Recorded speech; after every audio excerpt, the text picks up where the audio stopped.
Welcome everybody to Fantasy Fluent. I'm your host as always, Anthony K.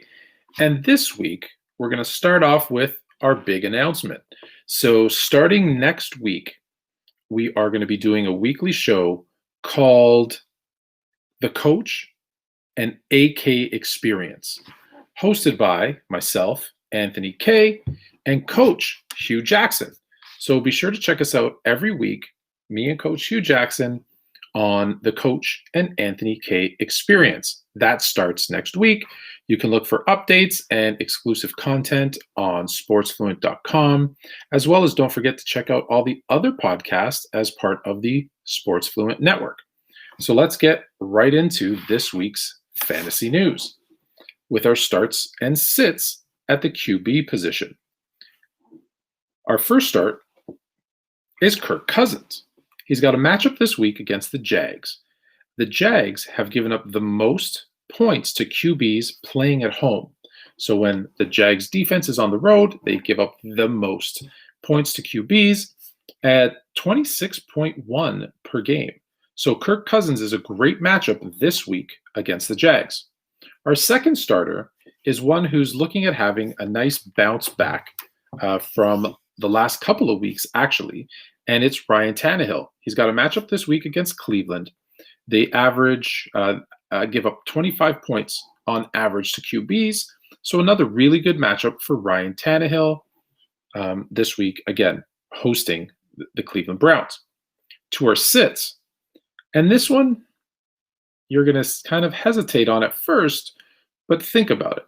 The Bears had a horrible game last week defensively against the Packers. But the Detroit Lions aren't the Packers. And they are facing a Bears team that is going to look, especially defensively, to really come back and show everybody that although the offensive struggles are real, the defense is still legit. So I'm sitting Matthew Stafford this week against a Bears defense that only gives up 16.9 points to quarterbacks and has only given up 6 passing TDs at home all season. So Matthew Stafford is a sit in Chicago. The next sit, I know, I tell you this every week because you should sit him every week, but people keep asking about him, and Carson Wentz at Green Bay is a sit. Now, it's for a couple of reasons. One, Green Bay's defense actually gives up less than 17 points per game, and the Philadelphia Eagles have a lot of issues on that offensive line. So I'm sitting Carson Wentz this week. To our sleepers and our bust, you gotta love Ryan Fitzpatrick. At least I do. And he's definitely a sleeper to watch out for. He's playing a Bengals team that has given up 20 plus points 5 times this season. I still think they're going to sit Tua. So I think Ryan Fitzpatrick is one to watch out for, especially if you're streaming quarterbacks or Tom Brady's your quarterback, and obviously the Bucs are on a bye. Look for Ryan Fitzpatrick. My bust this week, it's got to be Baker Mayfield. At Tennessee, they give up less than 18 points to quarterbacks in the last 3 games. So I'm sitting, and I just don't trust Baker Mayfield anyways. So I'm sitting Baker Mayfield this week. We'll jump to one of your questions. With Fuller out, how does that affect Deshaun Watson and Kiki Cutie? Okay, so it's obviously going to get Deshaun Watson's going to take a little bit of a hit. Obviously, not having Will Fuller. One of the things about Fuller was, we always thought if he's healthy, right, he's a game changer. Well, maybe now we know why he was healthy so much this year. But obviously now being a 6-game suspension due to performance-enhancing drugs, right, he's out. So I'm thinking Watson takes a small hit, but you still start him, right? He still can get out there with his legs. He still does have some weapons, right? He's still going to be a good fantasy quarterback. And I think, right off the bat, I'm thinking, so I have QT in as one of my waiver wire pickups because I think that's the one, he's the receiver that's going to get the most uptick in that Houston offense. Obviously, it remains to be seen. Unfortunately, though, this is the last week for most in your regular season for your fantasy leagues. So, you're not going to have really a couple of weeks to see how it plays out. So I'm taking a chance. If I'm taking a chance on a Houston receiver, it's on Kiki Cutie. To the running backs, who would have thought when Saquon Barkley went down that we'd be talking so much about New York Giant running backs? But Wade and Gallman has been the 8th best running back, 8th highest scoring running back since week 8 in the NFL. So he's been playing fantastic. So I'm starting him this week at Seattle. They've given up 12 TDs to running backs. They average 25 points per game to the running back position. So it's a good matchup for Wayne Gallman, and I think he's a start, especially because, right, with Daniel Jones hurt, Colt McCoy starting, they're going to have to rely on the running game a little bit more, because that's what you have to do, right? It's Colt McCoy is your starting quarterback. So that being said, the next one that we're starting at running back, that's my guy, David Montgomery of the Bears. He's going up against the Detroit Lions defense. We're going to see that defense is probably going to look a little bit different now under interim head coach. But they've given up the most points and touchdowns to running backs in fantasy, 21 TDs, 33.2 points per game. I'm begging Coach Nagy to run the ball more. So I'm hoping that this is the day, right? He got Montgomery had 11 carries for over 100 yards last week in a blowout loss. Obviously, they were throwing the ball a little bit more than they should, but because they were down so big, they had to. But I think Montgomery's kind of back, and I hope you'll see some more usage out of David Montgomery moving forward. To our sits, Giovani Bernard. We were high on Bernard when Joe Mixon got hurt, but it never really happened for him. And he's got a tough matchup this week at Miami, which is a surprisingly good defense. And they've only given up 3 TDs to running backs. So Giovani Bernard's a definite sit this week. I'll pause there for a second. Darrell Henderson, we're going to talk about him in a minute. It's like you read my mind. The next sit is Darrell Henderson at Arizona. 9.3. He's only getting 9.3 opportunities per game in the last 4. He's in a timeshare with Akers and Brown. Malcolm Brown's getting his touches, and Akers is starting to see more and more of the field. So to answer your question, which is Darrell Henderson droppable at this point? And the answer is yes. Darrell Henderson is absolutely droppable at this point, especially if you have other options, right? All these questions about trades and drops, it depends on what the other availability is on your team. For me, I actually have Malcolm Brown on one of my teams. I never play him, but if I had Darrell Henderson, I'd probably be dropping him. There's probably a better option out there for you, or you probably already have a better option on your team, especially heading into the playoffs, right? You got to look for some opportunities. We're going to talk about some cuffs here in a minute. So yes, to answer your question, he is droppable. To our sleepers, we'll do sleeper first, and then we'll do not a bust, but a bust alert. So the sleeper is Nyheim Hines at Houston. 14 touchdowns they've given up. 3rd most points to running backs are the Texans.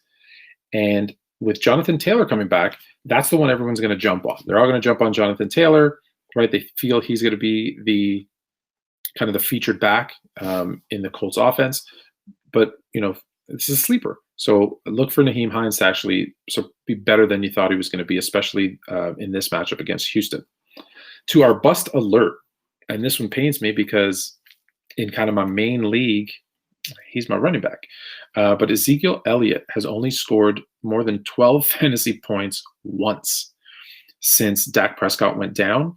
And things aren't looking good. They've got a terrible O-line. They're playing a Baltimore team that, if healthy, is really good against the run. So why I say be careful with this one. You can't sit Zeke, can you?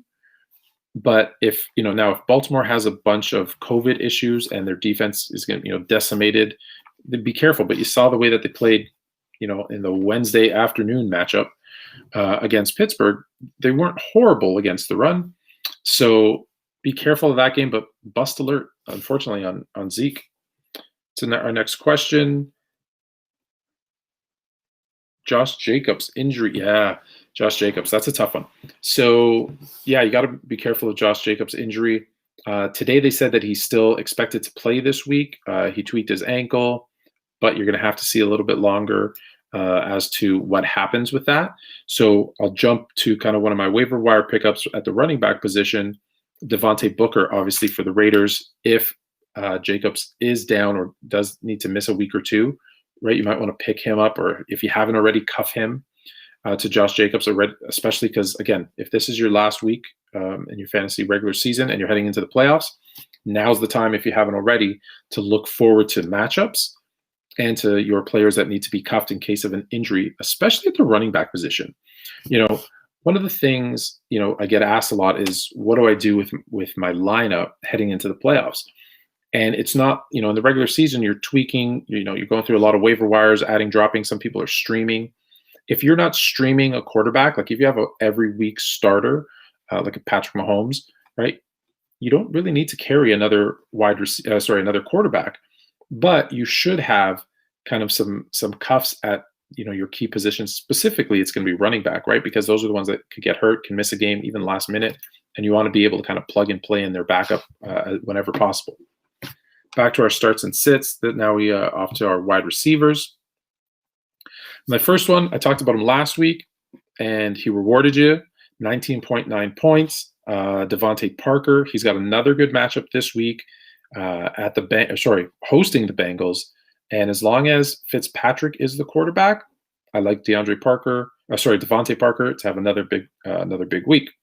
My next one, I've been high on this one, and 9 times out of 10 he's delivered when I've said to start him. So I'm going again with Justin Jefferson against the Jags, right? I already said you should start Kirk Cousins, and here's why.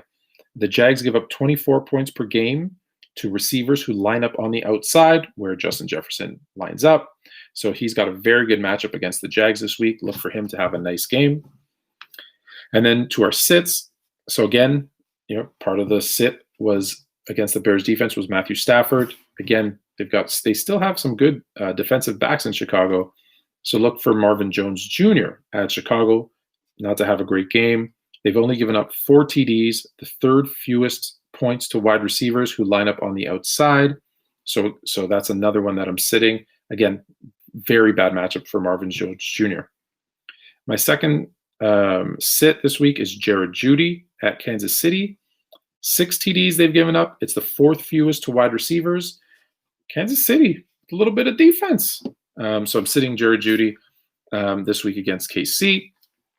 And my sleeper is someone who's rewarded me nicely. I've been forced to play him at the flex a couple of times this season due to some injuries. And Jamison Crowder against Vegas this week, they've given up 6 TDs, the 3rd most to wide receivers in the slot, which is where he lines up.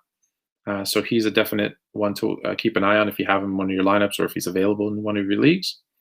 And my bust for this week is going to be T. Higgins. And it's really, I got 2 words, why he's a bust. And it's Brandon Allen. No offense to the quarterback of the Cincinnati Bengals, but they've got a tough matchup against that Miami defense.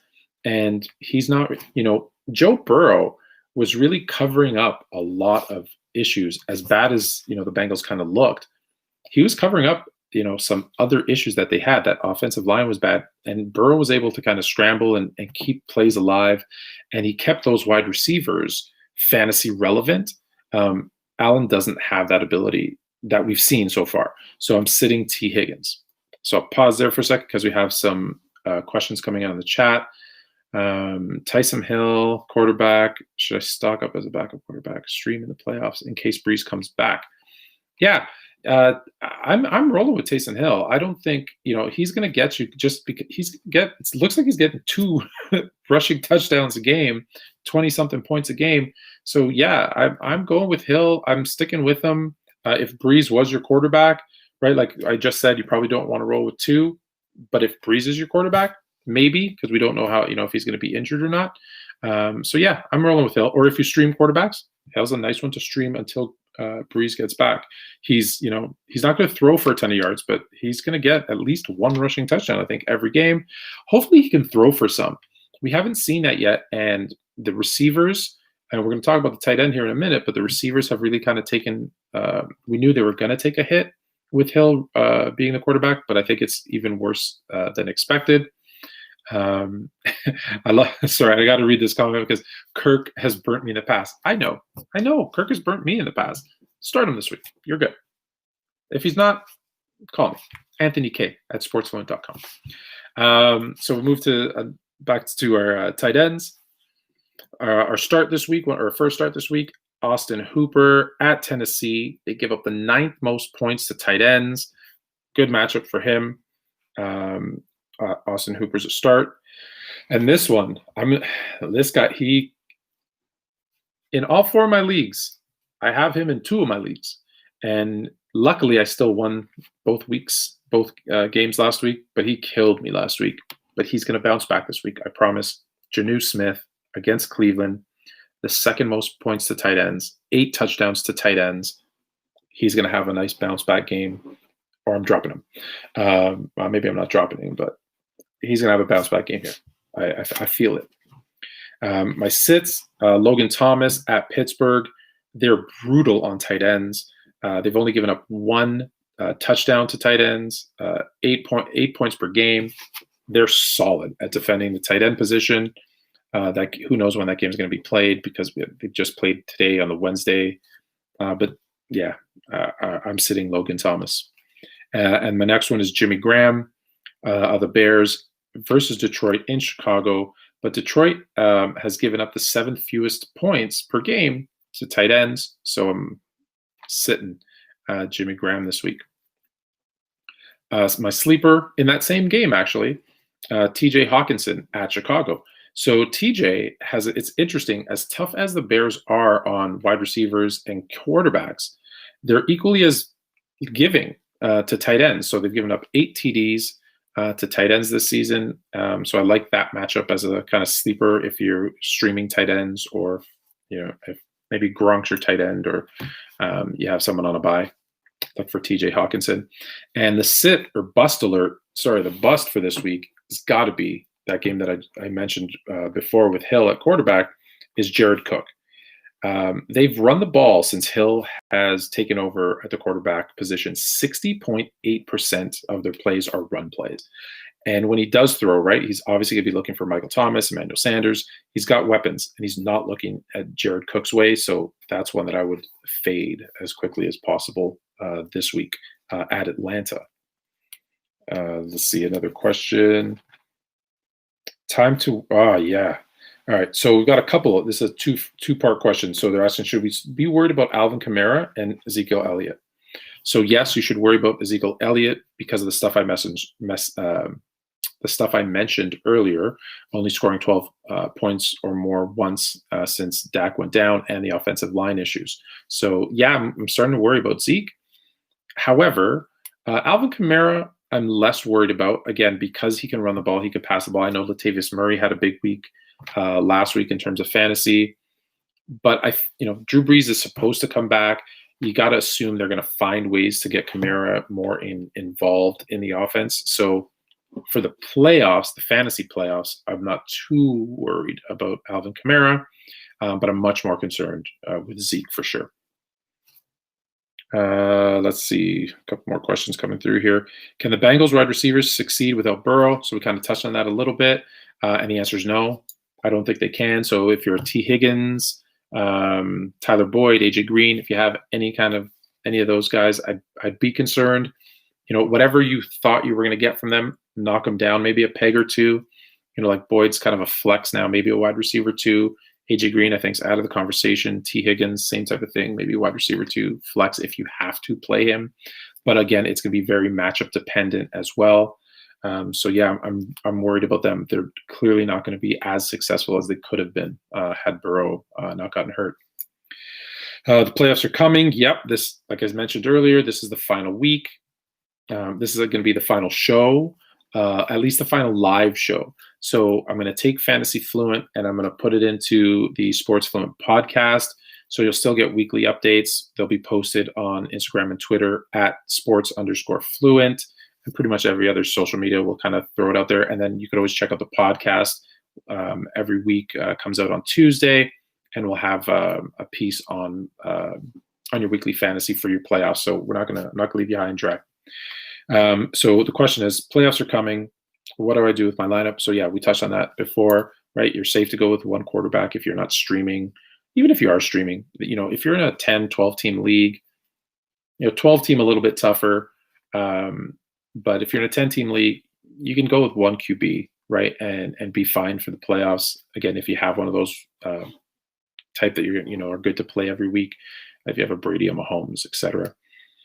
If you're in a super flex, obviously your 2 QB league, that's completely what I just said is completely out the window because the answer is no.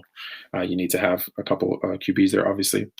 And like I mentioned before as well, look for your cuffs. Be it at wide receiver, mostly at running back. People don't think about wide receivers as much, but as we saw right now with Houston, right? There's people who had Will Fuller, and Will Fuller basically won me my game last week because I had Watson and Fuller in one of my leagues, and they went off in that Thanksgiving game. But now I've lost Fuller. Now what do I do, right? So if I already had Cutie, maybe I would have been okay. Maybe he's not going to be the guy. But look for your cuffs at the running back position heading into the playoffs. And the last one is Swift, Hillier, Eckler, and Taylor. I could keep 3 of them. Well, I'm probably sitting between the 4. Hillier, Eckler, you're starting. Jonathan Taylor, although I think Hines, is going to be a bit of a timeshare there. I think you're going to start Taylor over Swift. That's really, the one that you're worried about because Swift, we don't know if he's fully healthy, although he has practiced coming back from a concussion. He does have a tough matchup against the Bears. So I'm probably sitting Swift. All right. So that's it, unless we have any more questions coming through for your starts and sits. And let's recap. We're going to get to the waivers in a second, but let's recap last week's kind of top performers in standard leagues. At the QB position, Deshaun Watson, 33.12, Patrick Mahomes, 31.28, and Aaron Rodgers with 25.64. Names that you're going to hear at the top of the QB leaderboard all the time. So no surprises there. Is a surprise, though, with the running back. We know Derrick Henry had a huge game, 36.5 points. Antonio Gibson, 31.6. We talked about him early on, and if you remember, I know I'm going way back, but if you remember the pre-draft show that we did, we talked about how Ron Rivera said he reminds him of a kind of a Christian McCaffrey, where he can receive out of the backfield. He said, look, he's not Christian McCaffrey, but he's a good receiver out of the backfield. He can run the ball. And we said, hey, you should keep this guy. You should draft him late because you were getting him really late, and just hang on to him because as the season progresses and he starts to understand and get better with that Washington offense, he's going to be a player. Well, 31.6 points last week. He's a player. And then obviously we mentioned Latavius Murray with 24.6. So he's been getting a lot of work since Drew Brees has gone down. At the wide receivers, I don't think I got to tell you who the first one was. If you don't know, Tyreek Hill, 44.9 points. Will Fuller, as I mentioned earlier, had a big game, 29.1. And Javarius and Landry came back with 20.3. This is interesting. If I told you that the top 3 tight ends, 2 of the top highest scoring tight ends were from the same team, how much money could I win from you? Because they're both Philadelphia Eagles? Yeah, last week. Goddard had 13.5, Tunyon had 12.7, and Rodgers had 11.3. Who knew? I didn't think they did anything right last week, but there you go. So we're going to end it off with our waiver wire. You've got to get on this. Ryan Fitzpatrick, if you need a quarterback or you stream quarterbacks, is one that you should look at. Now I'm going to say a name. I'm going to give everybody a chance I'm going to take a breath because you're going to want to laugh when I say the name. Mitch Trubisky. And no, it's not because of the Bears hats and jerseys in the background. It's not. Against a really tough matchup last week where he played, if you ask anybody, he played horribly, right?